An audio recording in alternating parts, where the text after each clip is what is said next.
I've stopped making content for other people, and here's why. My name is Junius. I've been making content for other people for around 3 years as like a part-time job during medical school. And I've decided that I want to at least take a break from making content for other people.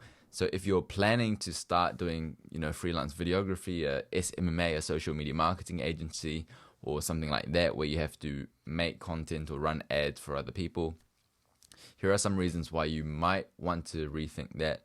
And if you're feeling some sort of dissatisfaction while doing something like that already, maybe these ideas will help articulate your dissatisfaction. All right, so just firstly, so you know that I've actually been in the game a little bit. So top left, I grew boxing coaches TikTok to 9.8k followers with just 12 videos. I grew a startups TikTok to 34k followers in the top middle. And there were a ton of other projects I did, some for uni, some for work. Some projects, some freelance videography projects, some editing, some free, some paid. Some was me exchanging services with someone else. And I'm going to give you 4 reasons as to why I've stopped. So reason number 1, it was always a means to an end. I never actually enjoyed client work. I never fundamentally enjoyed it. And I've noticed when I was successful at, say, videography, I got rewarded with more opportunities to do more videography. So if I fundamentally didn't enjoy it, then I would fundamentally even more dislike the work because I'd be rewarded with more videography work, which I already didn't like. So I ask myself sometimes, do I fundamentally enjoy the work? Because if I don't, then why am I pursuing it at the bottom? Because at the top, I probably get to do more of it plus more admin, unless you outsource. So the way I imagine myself, the way I think about it, whether or not I fundamentally enjoy the work, is I imagine myself doing the task in the most dusty, as we say in New Zealand, or ghetto environment. And if I enjoy doing it there, it's very likely that if I go up in levels for that activity, for that task, I'd enjoy it even more. So in Creed 3, you saw Creed 3, he was training in the garage, lifting the dusty weights, and he still trained, he still had to get the work done, and I'm sure he from what I've seen, he enjoyed the process. Point number 2, there wasn't much reciprocity. I'm not sure if this was because I was working in New Zealand and the culture here is not so content entrepreneurial based, but sometimes I'd work on a project for 30 hours for free for someone just so I can help their brand out, so I can, get good at the job of making good content. And so I would have a case study.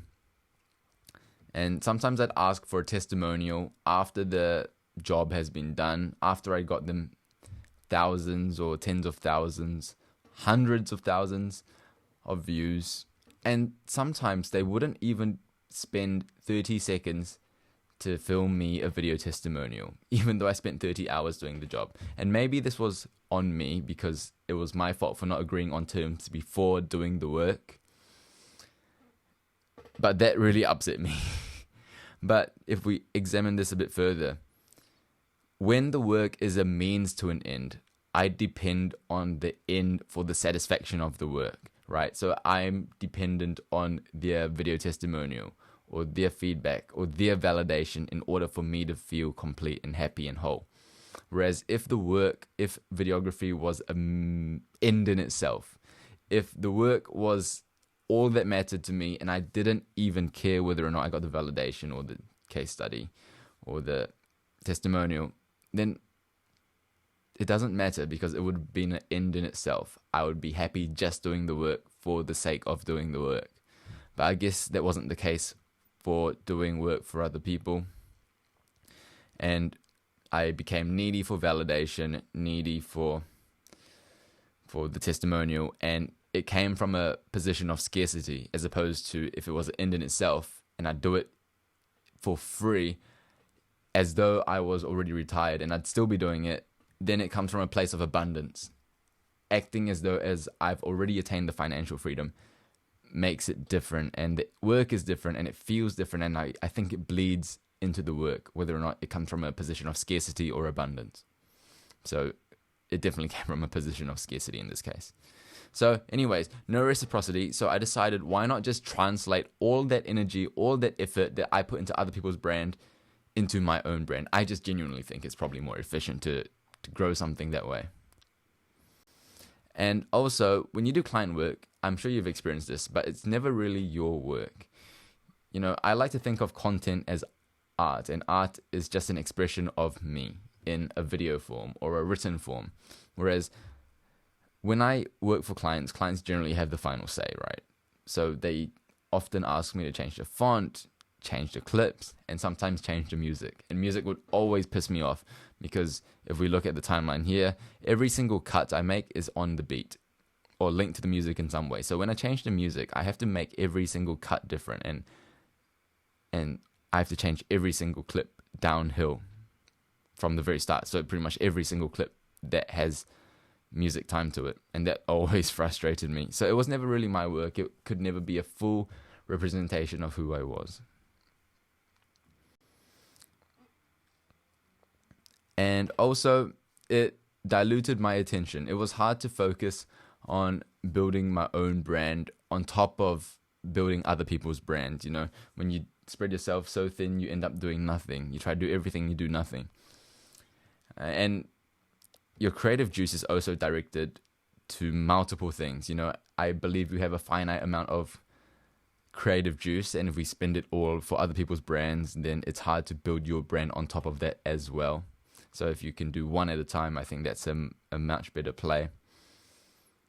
And also, when you do something like freelance videography, the acquisition of clients also takes up creative juice. I have to think of ways to get new clients and build the business and build the brand, and that takes up a lot of energy. So I've been trying my best to just concentrate my forces on doing one thing at a time, focus on one thing at a time, and not dilute my attention so much where I end up not doing anything. So actionable takeaways. I try to do things that are an end in itself. Therefore, I don't come from a place of scarcity. I come from a place of abundance, and I get to do more of it. So I feel even more abundant as I go up and up and up.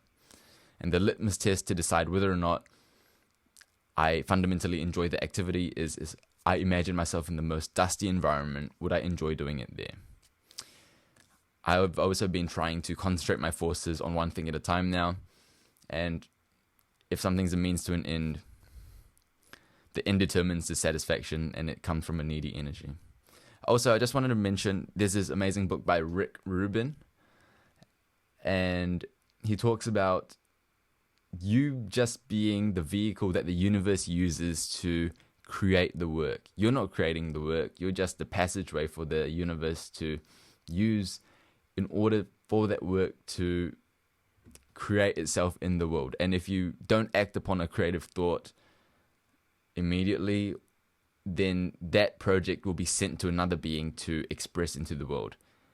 And that book was one of the main points that I wanted to share across that helped me make this video. Like, I got a lot of these ideas from that book by Rubin. Definitely check it out. Thanks for watching. That's pretty much why I stopped creating content for others, and I'm just working on myself now. So see you in the next one. Project Self Mastery.